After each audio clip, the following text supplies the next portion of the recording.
Hey everybody, it is us again. We don't have a familiar face with us.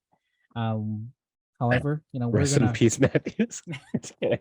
He's not dead. He's busy now. yeah, he is. Oh, I'm just so We're bad. gonna continue without him. Love you, Me, Matthews. Adam.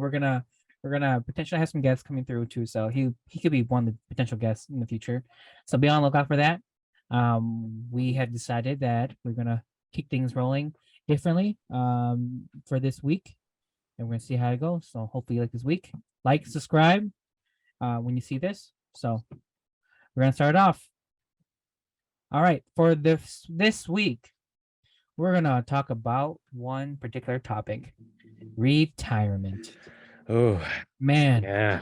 Adam, when you graduate out of college, did you ever think about retirement at all? I do, and I worry about it, bro. Like the concept of saving, like as a kid with low income, like a low income family, that we never had that talk, right? I don't know about you, like we it's always been like, paycheck to paycheck, etc. And the concept of saving is like nuts. And the whole fact that you gotta save for like 40 years.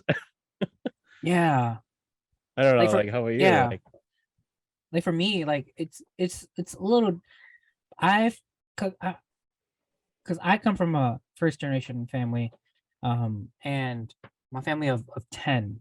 So my parents, one's a house mom, and then one's full time worker at a company.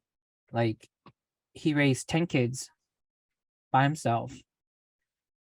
Came dang, from came from Laos.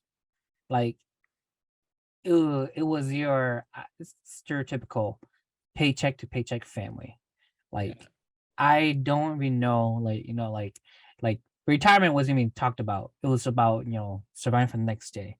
But then now that, that he all the sacrifices that my parents have made for me and my siblings, it gives us the the benefits of thinking about retirement, which he did it. So yeah, like, it's one of very those interesting. generational wealth things. Yeah, Yeah, exactly. yeah, And then one of the things we can definitely talk about retirement is, like, life insurance, how that can be definitely used for that. So yeah, I think this keeping it real like this, I think it's a really good conversation because, whenever we tie things to for one of us, like, personal kind of dialogue, I feel like it enhances our conversation yeah. going forward. So And like sharing some knowledge that we've known. yeah, Like everyone knows, 401k, IRA, like B just mentioned life insurance. But like the thought that I just learned last week, because when B shared an article with us, and we'll share it in our summary, was was the rule for the Roth. And it's essentially after 5 years of, you know, putting money into the Roth, you can withdraw it penalty free. Like, I always spew out the fact that like if you withdraw early from any of these accounts, it always get penalized at least like 30%. But that's a rule change. And I don't know whether if it was like there already, like when it first began. But to me, that's about like news. I like. yeah. Did you know about that? Or I didn't.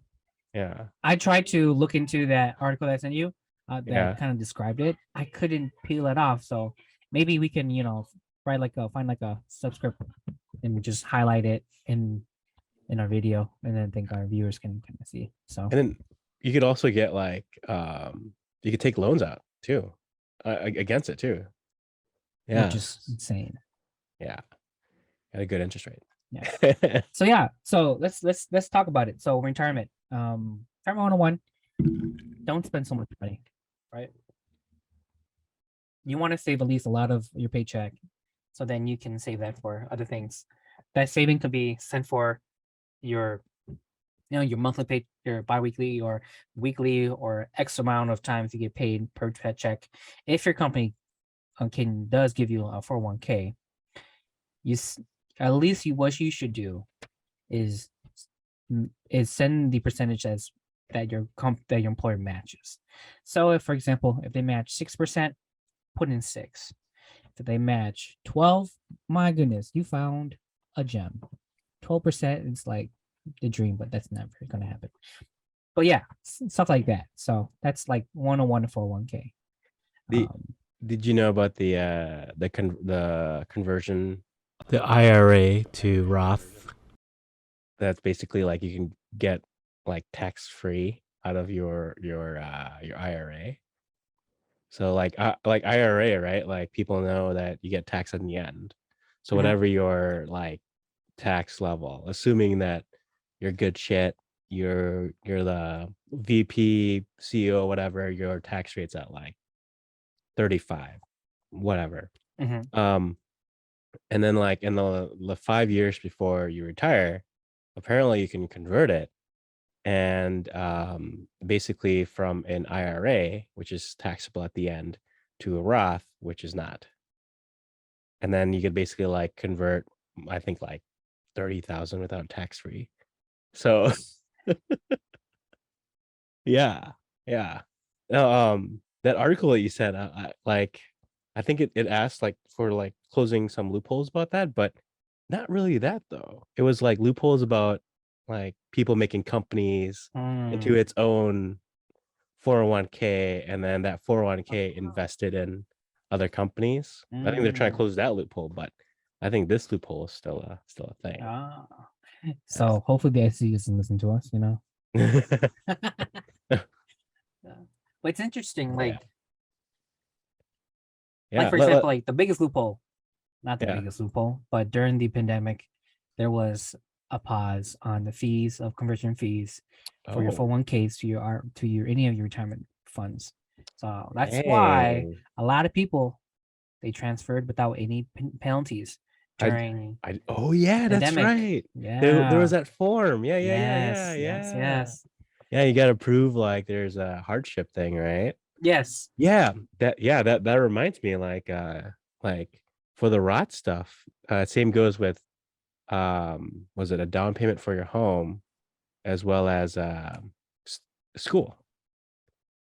So if you decided to like buy a house, you can use your Roth to like you could take it out tax free whatever, and then pay for your down payment. Yeah, that's a Dang. good point. Yeah, yeah, Dang.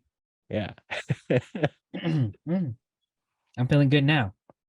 Hey, y'all hear this? Y'all hear these notes? Like take notes. Take notes. Jot these down. I think another thing about retirement too. I don't know what you think about it, but like, how much should like an average person save from their paycheck? The article mentioned at least like 30, 40, right? Idealistically, if you can save more, be perfect. But then, of course, a lot of us are paycheck to paycheck, so you have your bills, your mortgages, your car payments, etc. So Yeah, what do you think? honestly, that's super hard. Like none of us are investment advisors, but like we know the business well, and essentially it goes on multiple approach, right? Traditional IRAs, tax free stuff, as in like your pre tax dollars. Roth is after tax, so it's essentially you got to ask yourself um, if you're stuck between, I don't know, 28 to 26 tax rate, right? And then like if you contribute X amount of money from to your traditional IRA, and that basically you're at the like at the minimum of that 26 or 28% tax rate. And if you contribute to your traditional IRA, that could basically like bring down your total income. I think that right there, that's a smarter move. So like so long story short, depends, right? I don't know. Like what do you think? What do you think, B? I think it varies person to person depending on how much money you take in and you spend out. But I think the commonality of saving for retirement is actually saving and not spending so much. Mm. I feel like our generation, well, millennials and incoming young folks see social media as people are living like lavish lives and they Yeah. want to live those kind of Don't fall lifestyles. for that, man. Like Yes. not you. I'm talking about like Yeah. people. Yes. It's Yeah. a lot of those things are marketing tools. They rent nice exotic vehicles, or they just go to or have a probably have a studio that looks like an airplane or whatever, you know. Yeah. They write them off. They can write them off in their company that they created to be a social media influencer, so they can use those expenses as a company's expense. Yeah. So And when real talk, like with retirement, oh shoot. Last thought. That was our let's go timer. a little more. Yeah, We're trying to retirement. be Yeah, good. Yeah, yeah. like real talk with retirement, like what B said, it's the amount of money you spend. Because like by the time you retire, your houses are paid off, your cars are paid off, kids already gone to college. All you got is internet bills and cell phone bills, insurance, you're good to go, right? Yeah. So like yeah, it's kind of daunting, but if you cut your spending now, which I'm terrible at, by the way. I Me just too. bought I just bought some Dior Dior cologne. Whoa, private drop. collection. Oh, But for Hashtag viewers, money. Just kidding. for Bad viewers, example. that's like at least like $50 to $100. So but yes, Yeah, but yeah, it's true. yeah, it's very tough. Like if you are a very conservative spender, which it's so difficult these days, there's so many goodies to buy these days. Because you know why? Companies are good at marketing things, Oh my the things God. you want to buy. You get TikTok, oh Instagram. man, Yeah. it's so difficult. But I feel like the number one thing for us is to save, because things are getting more expensive, and the goodies are getting more expensive. Our phones are getting more expensive. They weren't 50, $100 back in the day. Well, like $200. Now it's a grand to get a phone, like this, which is crazy. So save, Yeah. save. Um, Focus And on your 401k. If you can max it out, max it out. If you have the means to max out uh, your Roth IRA, max out your traditional too. You can have both. You can have both a traditional and a Roth. But then you have your limits to put them in there. But then at the end of the day, what is the number that it will be comfortable for an average person to have at the end of retirement? What do you think? so for me, not for me, sorry. The typical goal is probably between 1 to 3 million. And when I say 1 to 3 million, does it mean you have it in your savings account? It's at a holding level, and that holding level is basically either um, on a mutual fund or a stock that produces fixed income interest. So, like, if you basically put 2.5 million at a very conservative mutual fund, let's say Vanguard. We're not promoting Vanguard, but Vanguard, if you want to sponsor us. Anyways, the most conservative fund that Vanguard has, if you put 2.5 million, you get annual income of like 60, 70,000, maybe. I haven't checked recently, but it's kind of around that same number, right? So um yeah, and regarding the spending with the means type of dealio, like if you like me, if you have a hard time like saving, always think of it as like if you spend it now, you can't spend any more. So like my approach has always been like check off the list. Once I check it off the list, I'm done. And then find a hobby, uh, like books, knowledge that can never go away. It's permanent. Like and find hobbies that keep you busy. So you don't go out spending money, like buying alcohol is cheaper than going out. So Drinking I- in the house in the crib's cheaper than going out for a beer that's $6. We could buy a 6-pack or a 24-pack for the better value. yeah. How about you, B? What's your amount?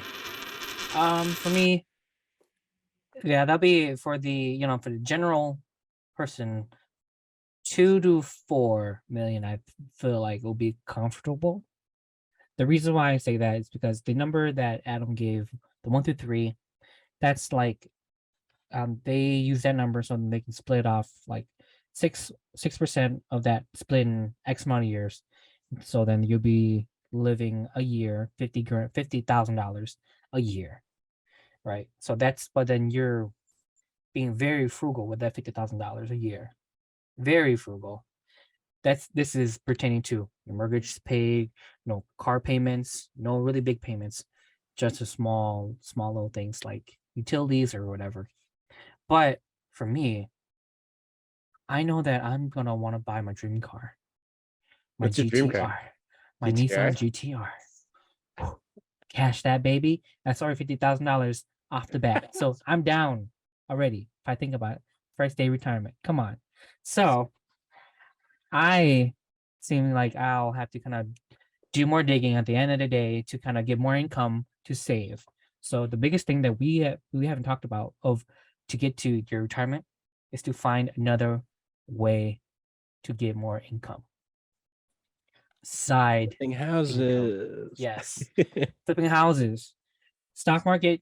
You hear all these people going crazy about stock markets. It's really hard. Warren Yeah. Buffett can do it. We If- can too. We can. If you maybe can like short your account, you're good. But if you have to buy option contract, that's just straight up gambling. You're better off at a casino. so. None of us is better than Warren Buffett. He's been there for years. It's hard. It's tough to get that equation. Hey man, to sit down with Warren Buffett, he charges like I think 100, 200K. There's like this thing he does, a raffle, and then people Yeah. can get in and then they have lunch with him for Yeah. like an hour for like $200,000 Yeah. or something like that. It's a ridiculous amount. So some of the books that like my stepdad bought too, like the business books people, they're ghostwriters. Like your side hustle can literally be writing books, and then say that you've did me well by doing blah blah blah. You could even lie, like, you know, previous administration did the same thing, right? Yeah. Ghostwriters are a thing. And yeah, like that's also a side hustle, like get another job, or no, if you don't even attempt for another job, do like something fun that you can monetize. Who knows, right? True. Like a lot of examples I've been seeing for like extra kind of boost of income is as the e-commerce world is growing, they have like Oh, a side drop shipping? eBay shop. Yep. Yeah. They have an eBay shop. Some people that I know, there's some doctors that I know, they like to, just Uber on the go at night because they have to wait for that call, so they don't want to kill some time. Why don't you get some time, get some money, Uber driving, stuff like that. So, how use your time wisely. Money is like the stereotypical way. Time Yeah. is money. So, And then network has, like, I know a person, she's like a social worker. I think like she's like a manager now, whatever, but she does consultant work and they pay her good money just for her opinions. So like stuff like that. And I stay away from multi-level marketing. Like that's a lot of people, it's an easy trap. I don't blame you. It happens. But it's basically spend money for the person above you to get the rewards and you get the tiny bit. Like they always say, oh, we're not a pyramid scheme, but how is it really structured? yeah. Like invest in yourself. So true. Like those brands, they target me on Instagram. I'm not saying my Instagram is popular. I won't have like 1,000 followers, but they're like, hey, Wait, you welcome to have my 1,000 brand ambassador. followers? They were like, yes, they're like, Oh, now I'm depleting because I barely post on there now, so I have like Yeah. 980 whatever. But anyways, but yeah, like they talk about like, hey, want to become a brand ambassador? Yeah, use my coupon, but then Oh yeah. you have to buy from me first, but you get a little small discount. But then for every other purchase that someone else make, it goes to you. But yeah, that doesn't work out at the end of the day. You want to be like these celebrities who makes a deal for each post that they make for a certain brand. They get X amount, which is a little more different than what And typical everyday people have. yeah, and a lot of those kind of depend on your viewership, right? Like viewership and followers and everything like that. Like Yeah. like Amazon has stuff like that too, but it requires like 10,000 views or whatever. So there's a minimum stuff you got to look Yeah. out for. Yeah. Yeah. So yeah. So closing thoughts. Anything else you want to talk about retirement before we end today's talk? Even though it's a rat race, it's not a race. You're on your own. Like once you're out of high school and you're on your own life, like you're on your own path. So like everything's adjustable, like don't stress out over retirement like this because you'll figure it out. Also military alternative retirement right there. Go Army. For our viewers, Adam, he's a fellow veteran. So that's why Yeah. he's My loss of hair. How about you, B? Yeah, hairline. My hairline is decreasing too. It's Yeah. kind of sad. Hopefully, I don't have to get toupee in the future. Moment of silence. But my closing thoughts, like what Adam said, and I'll add a little more spice to it. The number is just a number, but at the end of the day, whatever makes you happy will be your personal retirement. The number of the monies in the future will just kind of make it easier for you because of the cost of such. But then at the end of the day, money does not make you happy. You make yourself happy. So that is your retirement topic for me that I think that kind of help you in the future. Money doesn't make people happy. You make yourself happy and people around you. So I feel like that's a good way to close off the show. So thank you for listening to us. Our new segment's a little more different, and I feel like this will kind of help you, the listener, to kind of listen to our podcast a little bit more. So thank you so much. Like, subscribe. Don't forget. Coming next week. Adios. Bye from me, Adam.